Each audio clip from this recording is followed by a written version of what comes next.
I never intended to be a truck driver. I always pictured my life differently, maybe running a bar in a small town or tinkering with old cars in some forgotten garage.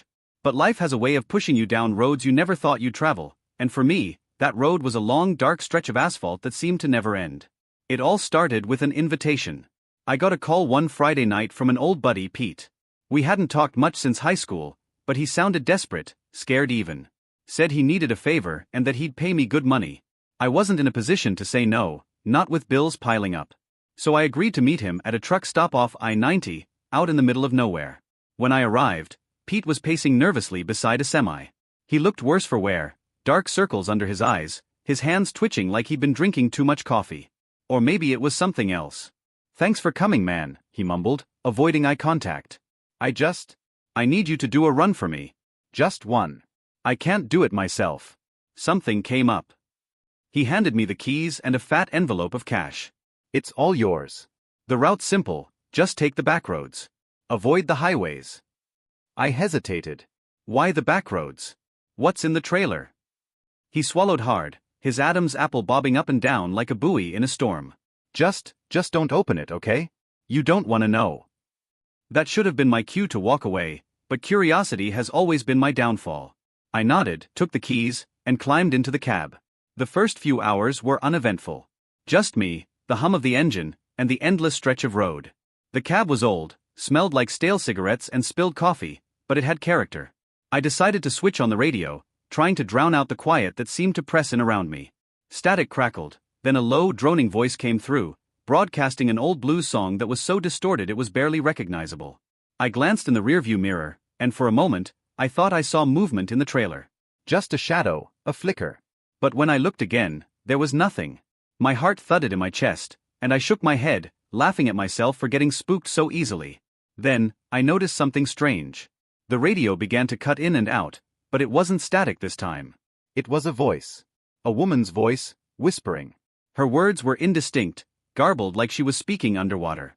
I fiddled with the dial, but it only got worse. "Pete, don't road alone." The words were cut off, swallowed by a high-pitched squeal that made me wince. I turned the radio off, my hands gripping the steering wheel a little tighter than before. The night stretched on, and the back road twisted and turned, pulling me deeper into the woods. I hadn't seen another car for miles. My headlights carved narrow tunnels of light through the darkness, and the trees seemed to close in on either side of me. That's when I saw it, a pair of headlights in my rearview mirror. At first, I was relieved. Finally, another human being. But as the vehicle drew closer, my relief turned to unease.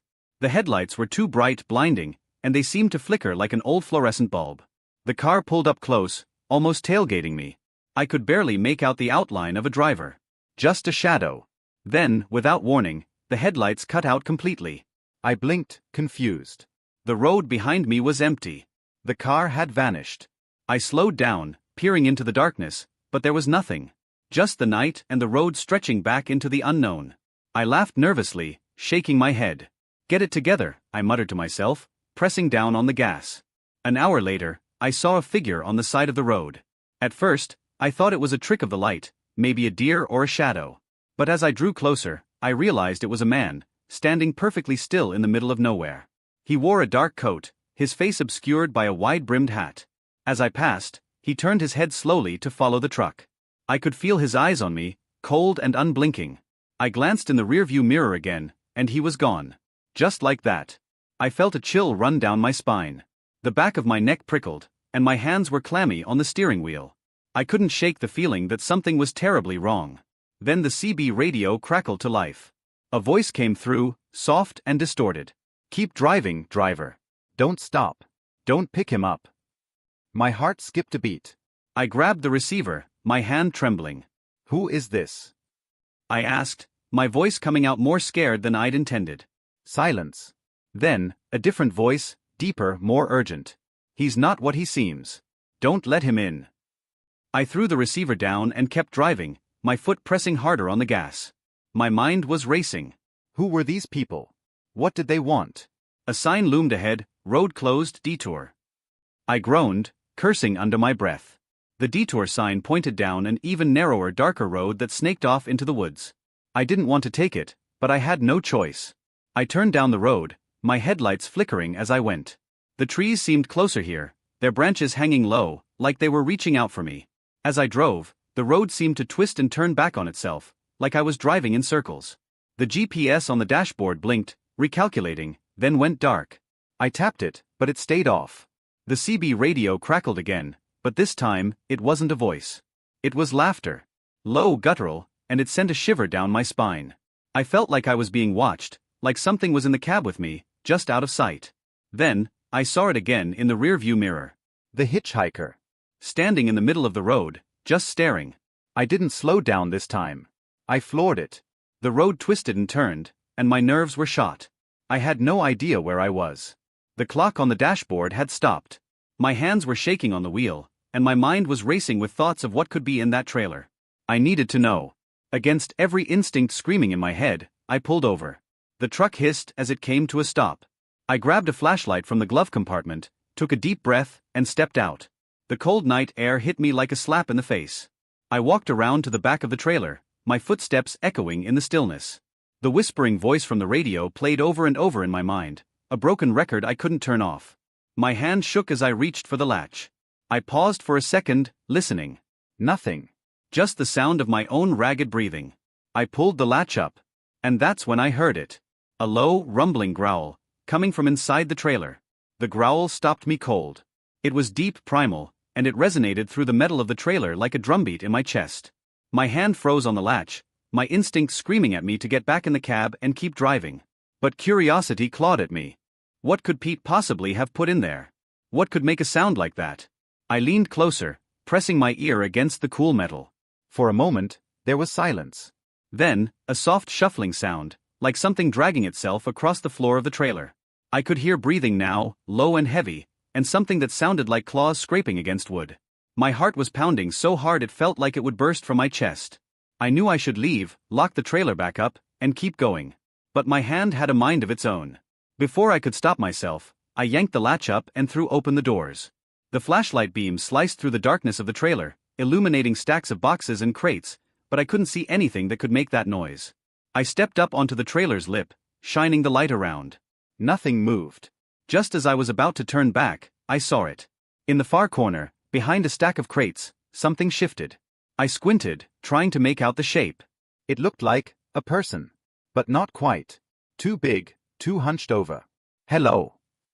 I called out, my voice wavering. Then it moved fast. A blur of shadows and movement. I stumbled back, dropping the flashlight, and fell hard onto the gravel. The light rolled into the trailer, flickering wildly as it went. For a moment, I saw it clearly. Eyes. Bright yellow, reflecting the light like a cat's, staring back at me with an intensity that chilled me to the bone. Then it was gone, back into the darkness. The flashlight went out. I scrambled to my feet, slamming the trailer doors shut with a bang.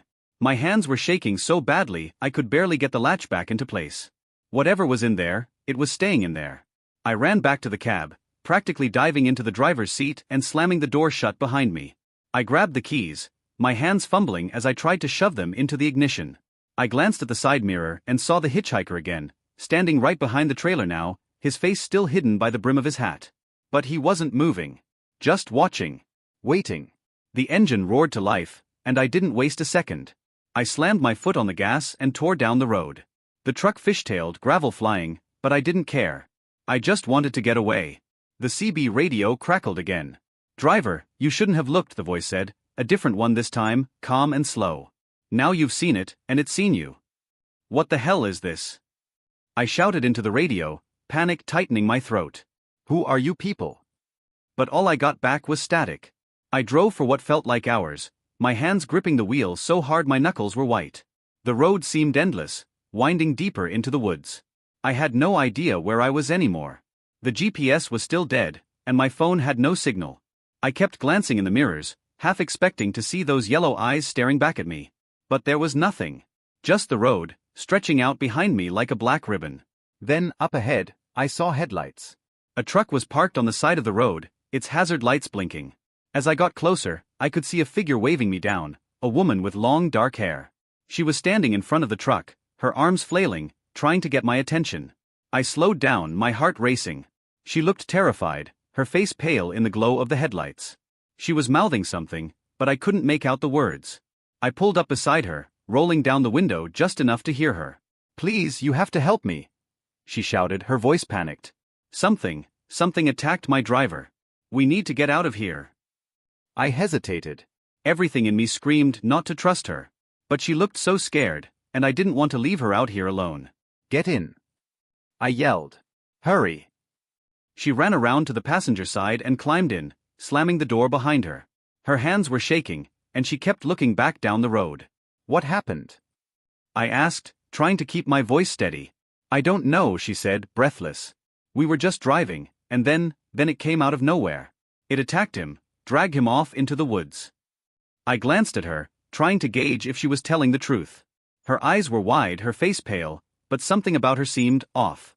Her hands were clean, not a speck of dirt or blood on them, even though she said she'd been out there for a while. "Who are you?" I asked, my voice low. She hesitated, just for a moment. "Molly," she said finally. "My name's Molly."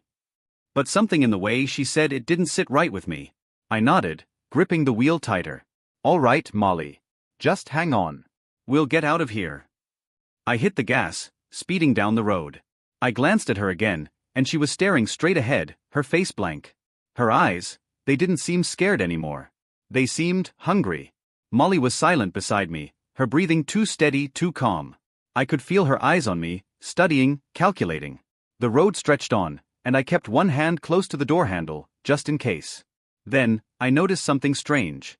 Her reflection in the windshield, it wasn't quite right. Her mouth wasn't moving, but I could hear breathing, low and ragged, coming from somewhere. The radio hissed and crackled again, and I heard that whispering voice, "She's not who she says she is." I jerked my head to the side to look at her directly, but she was still staring straight ahead, her face expressionless. I felt a cold sweat break out across my forehead. I needed to think to get her out of the truck, but I couldn't just stop. Not on this road, not with whatever was behind us, or maybe even ahead of us. Then she spoke again, but her voice was different now, lower, almost a growl. "Why did you open the trailer?" I felt my blood turn to ice. "How do you know about that?" I asked, trying to keep my voice steady. She turned slowly to face me, her eyes now completely black. "You've let it out," she said, her voice a guttural whisper. "And now it's hungry." Without warning, she lunged at me, her hands clawing at my face. I swerved, the truck veering dangerously close to the edge of the road. I fought her off, my heart racing, and then I saw it, a figure standing in the middle of the road, right in our path. I yanked the wheel to the side, trying to avoid hitting them, and the truck skidded off the road, crashing through the underbrush. I felt the world spin, metal crunching, and then everything went black. I woke up with a pounding headache, my vision blurry. The cab was tilted on its side, and I could smell gasoline. I pushed myself up, groaning, and looked over to where Molly had been. She was gone. The passenger door was open, swinging slightly in the wind. I climbed out, my legs shaky. The forest was silent, too silent. I glanced around, trying to get my bearings. The trailer had come loose in the crash, and one of the doors was hanging open. I felt my heart sink. I turned back toward the road and saw them. Figures, emerging from the trees, slowly, methodically.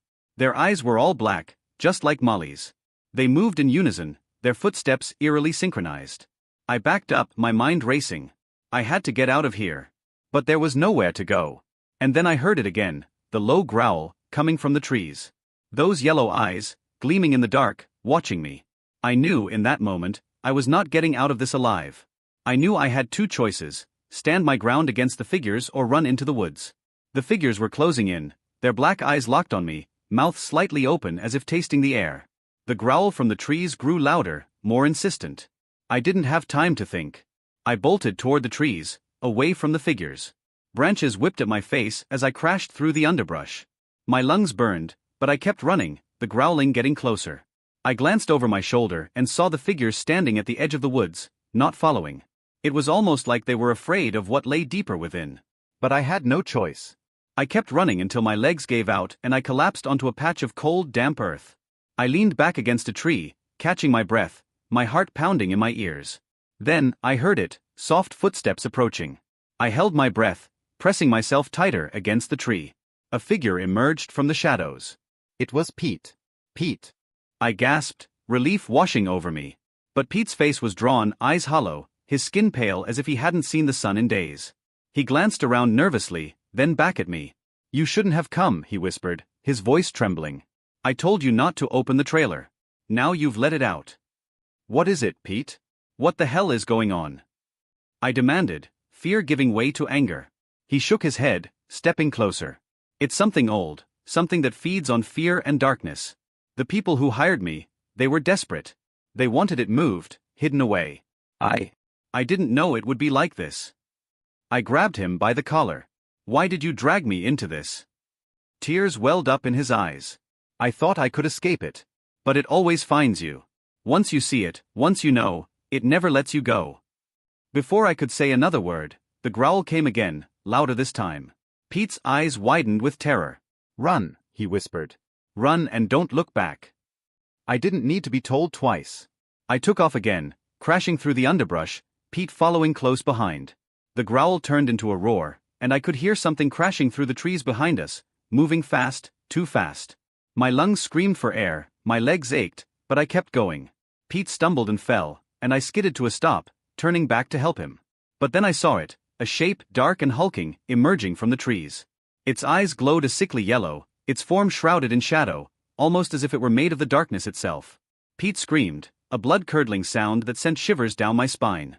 Don't look at it, he yelled. Keep running.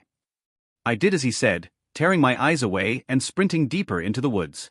Behind me, I heard a wet tearing sound, and Pete's scream abruptly cut off. My stomach twisted in fear, but I kept going, the trees blurring around me. I burst into a small clearing, my heart racing. I could hear the thing behind me, its footsteps heavy, thudding against the earth. I looked around, desperate for anything I could use to defend myself. My eyes landed on an old, rusted shovel lying half-buried in the dirt. I grabbed it, turning just as the creature burst into the clearing. It was massive, a twisted amalgamation of shadows and something else, something almost human. Its mouth was filled with sharp, gleaming teeth, and its eyes, those eyes bored into me, filled with hunger and hatred. I swung the shovel with all my strength, but the creature batted it aside effortlessly, sending me stumbling backward. It lunged at me, and I felt a sharp pain in my side as its claws raked across my skin. I screamed, but then I remembered Pete's words, "Don't look at it." I forced my eyes away, staring at the ground, and felt its breath on my neck, hot and foul. I heard a whisper in my ear, a voice like dry leaves rustling in the wind. "You saw me," it hissed. "You know what I am. You cannot leave." My mind raced. "What do you want?" I croaked, barely able to breathe through the pain. "To feed," it replied. "On fear, on pain, on the darkness in your soul." I closed my eyes, thinking of everything that had led me here, my desperation, my poor choices, my constant running from one bad decision to the next. "If I leave, will you let me go?" I asked. There was a pause, and then the whisper came again, softer this time. "A trade, your fear for freedom. But you must walk away and never look back." I nodded, my heart pounding in my chest. "Deal." The creature pulled back, its breath no longer hot on my skin. Slowly, I forced myself to stand, not daring to look up. I took a step forward, then another, each one a battle against my instinct to run, to look, to scream. The air around me felt thick, almost suffocating. I could feel the creature's eyes on me, boring into my back, but I kept moving. One foot in front of the other. I reached the edge of the clearing and stepped into the trees. The whispering stopped. The air grew lighter, and I felt a weight lift from my shoulders. I didn't dare look back. The forest began to thin, and I found myself on another road, an old cracked highway I didn't recognize. I kept walking, my breaths coming in ragged gasps. The sun was starting to rise, casting a dim light over the landscape. I walked for miles, never daring to stop, until I saw a gas station in the distance. Relief flooded me, and I quickened my pace, finally feeling the fear begin to ebb. I reached the gas station and collapsed by the door. The attendant, a middle-aged man with a kind face, rushed over. "Hey, are you all right?" I need help," I stammered, my voice raw. "There's something in the woods." He nodded, his expression grim. "You're not the first to come out of there saying that." The attendant helped me inside, sat me down, and gave me some water. As I drank, I noticed a bulletin board on the wall, covered with photos of missing people. My heart sank when I saw Pete's picture among them, his face younger, less haunted. "How long has he been missing?" I asked, pointing to the photo. The attendant glanced at the picture and sighed. "That one? Been at least a decade. Folks say he disappeared on that road you came from, same way you did." My blood ran cold. 10 years? How was that possible? I stood up, dizzy, and stumbled toward the door. The air outside felt different, too warm for the early morning. I caught my reflection in the glass and froze. My hair was streaked with gray, my face lined with wrinkles that hadn't been there before. I turned back to the attendant. Where am I? He looked at me, puzzled. You're off Old Holler's route. Lots of folks get lost there. Wie come back? I felt my stomach drop. The Old Holler's route. It was a place I'd heard of, whispered about in trucker bars. A place where people vanished, where time twisted in on itself. I thought it was just an urban legend. I backed away, feeling a rising sense of dread. I needed to get out of there. I found a trucker in the parking lot, an older woman with a face like leather. I told her my story, and she listened quietly, then offered me a ride. But you need to promise me one thing, she said, her eyes serious. Anything, I replied. Don't look back, she said. Not once. I nodded, climbing into her cab. We drove in silence, the road stretching out ahead of us, the woods on either side pressing close. As we drove, I felt a strange sensation, like a pressure building in my chest. I wanted to look back, to see if the creature was still there, watching. But I remembered the trucker's words, and I kept my eyes fixed ahead. We passed an old sign barely readable, but I caught a glimpse of the words, "Welcome back to the living." I shuddered, gripping the seat. The trucker glanced at me, her face expressionless. You're almost there, she murmured. Just a little further. Hours seemed to pass. The landscape never changed. The same trees, the same road. My eyes began to droop, exhaustion taking over, but I fought to stay awake. Then, in the distance, I saw it. A figure, standing in the middle of the road. I felt a chill run down my spine. It was the hitchhiker. The one I'd seen before. But how? He raised a hand, as if beckoning. The trucker didn't slow down. Don't look, she whispered. I kept my eyes ahead, gripping the seat, my heart pounding in my chest. Suddenly, the truck veered off the road and pulled into a rest stop. The trucker turned to me. This is as far as I go, she said. I nodded, thanking her, and got out. The rest stop was deserted, but it felt normal. I took a deep breath, relieved to be away from that road, and walked toward the bathroom to wash up. Inside the bathroom, I splashed water on my face, looking at my reflection in the cracked mirror. My face was older, but it was still me. I felt a surge of hope. Maybe I'd made it out. Then, in the reflection, I saw something move behind me. Slowly, I turned around. The door was open, and outside I saw the hitchhiker, just standing there staring. I froze. My breath caught in my throat. No, I whispered. No, no, no. I backed away, trying to keep my eyes on him, but my foot hit something. I looked down and saw a small old sign on the ground, "Welcome to Holler's Rest, stay forever." Panic flooded me. I turned and ran out of the bathroom, but the hitchhiker was gone. The trucker was gone. The road was gone. All that remained was the forest, dark and endless. I heard it again, the whispering voice, coming from all around me. You didn't keep your promise, it hissed. You looked back. I felt tears in my eyes, fear coursing through my veins. Please, I begged. Let me go. The voice laughed, low and cruel. There is no going back. Not now. I ran again, deeper into the woods, my legs aching, my breath coming in short gasps. The trees seemed to close in around me, the darkness pressing tighter. I stumbled, falling to my knees, and the whispering grew louder. I closed my eyes, covering my ears, trying to block it out, but it was everywhere, all around me. I opened my eyes and saw it again, the creature, standing just a few feet away, its eyes glowing in the darkness. Why won't you leave me alone? I screamed. It stepped closer, and I felt the air grow cold. Because you belong to me now, it whispered. I felt a wave of despair wash over me. I was trapped with no way out. But then I remembered Pete's words, "Don't look at it." I forced my eyes shut, trying to block it out, to think of anything but the creature. I heard it growl, felt its presence loom closer, but I kept my eyes closed. I stood up slowly, my eyes still shut tight. "I'm not afraid of you," I whispered, more to myself than to it. The growling stopped, and the air grew warmer. I opened my eyes, and the creature was gone. The forest was still dark, but the path ahead seemed clearer somehow, less oppressive. I took a step forward, then another and another, until I was running again, the fear slowly fading away. I kept running until I saw it, a light in the distance, faint but real. I pushed myself harder, and the light grew brighter. I stumbled out of the woods and found myself back on the road. I collapsed onto the asphalt, gasping for air, the sky above me clear and bright. I heard a car approaching and waved frantically. The car stopped, and a kind-faced woman leaned out of the window. "Need a ride?" she asked. I nodded, too exhausted to speak. She helped me into the car, and I closed my eyes, feeling a deep sense of relief. When I opened my eyes again, I was in a hospital room, and 4 in my arm. A nurse smiled down at me. "You're lucky," she said. "A trucker found you by the side of the road. You were in pretty bad shape." I nodded weakly, my mind reeling. "How long have I been here?" I croaked. 2 days, she replied. "Rest now. You're safe." Safe. The word felt foreign, but I let myself believe it, just for a moment. Over the next few weeks, I recovered, but something inside me had changed. I couldn't shake the feeling that I was still being watched, still being followed. Every shadow seemed too long, every whisper too close. I tried to go back to normal life, but it was impossible. I kept having dreams, of the forest, the creature, and those yellow eyes.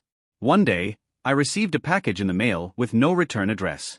Inside was a small, old photograph of Pete, standing by a truck. On the back, in faded ink, were the words, "Don't forget." My heart pounded in my chest. I knew what it meant. I could never truly leave the road behind. It was a part of me now, a shadow that would always follow. I decided to face it. I climbed into my truck, feeling the familiar hum of the engine beneath me. I pulled out onto the highway, driving without a destination, just moving. The road stretched out before me, long and dark, but I felt a strange sense of peace. I would keep driving, keep moving, until I found whatever lay at the end of this endless highway. Because now I knew, you can never outrun the darkness. You can only face it and keep driving.